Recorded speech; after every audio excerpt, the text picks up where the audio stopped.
আজকে যদি আমার না বিয়া করে তাহলে এই ঘর থেকে লাশ যাবো, আমি যাইবো না।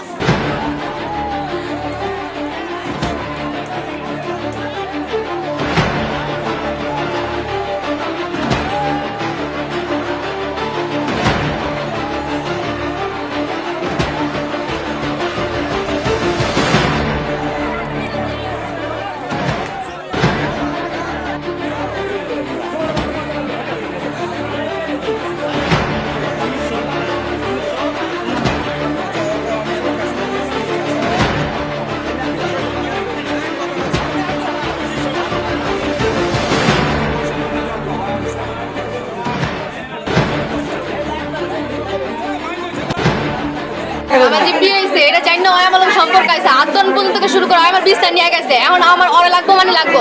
আজকে যদি আমার না বিয়ে করে তাহলে এই ঘর থেকে লাশ যাবো, আমি যাইবো না। বাসার আমার লাগবো মানে লাগবো আজকে, কারণ ও আমার সাথে শারীরিক সম্পর্ক করছে। তাই 3 মাস ধরে পুরো 3 মাসে আমি ওর কাছে আসছি, থাকছি, সবকিছু হয়েছে আমাদের মাঝখানে। আজকে আমি আমার নানু বাসায় যাইতে গেছিলাম, পরে আমার হাত ধরে পরে একটা রুমে নিয়ে গেছে, বলছে যে তোমার সাথে আমার কথা আছে। কার রুমে? ওই বাসায় একটা আন্টির বাসা, আমি চিনি না এখানে। আমার সাথে খারাপ ব্যবহার শুরু করছে। পরে আমি বললাম যে তোর যদি এতই মানে ইয়ে থাকে তাহলে তুই আমার বিয়ে কর। তারপর সব জানাজানি হয়ে গেছে। তো আমি এত কিছু জানি না, আমার ওর লগে সম্পর্ক হয়েছে মানে এখন আমার ওরা লাগবো মানে লাগবো। ঘটনা হয়েছে হলে ঠিক আছে, মেয়ে আমি 10টা বাজে যাইতেছি, যাওয়ার পরে 10টার দিকে 10টা যাইতে আমি বাসাকে বেরোতে বেরোতে 11টা বাজে মেয়ে মনে করলেন নানু বাসায় নাকি বাড়ি যেতেছে, আমি বলতে পারি।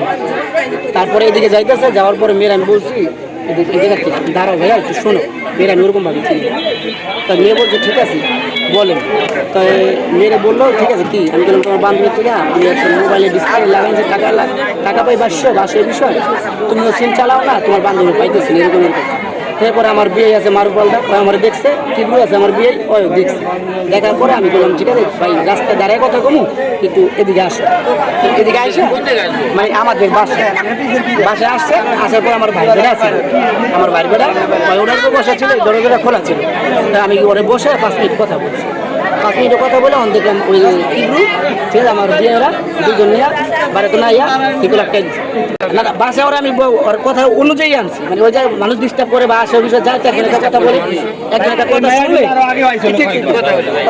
একজনে ডিস্টার্ব করে মানুষ, মানে একজনের কথা কইলে ধরেন এই যে ওরা পোলাপান বা সেই বিষয়ে ভাই বেড়ার একটা কথা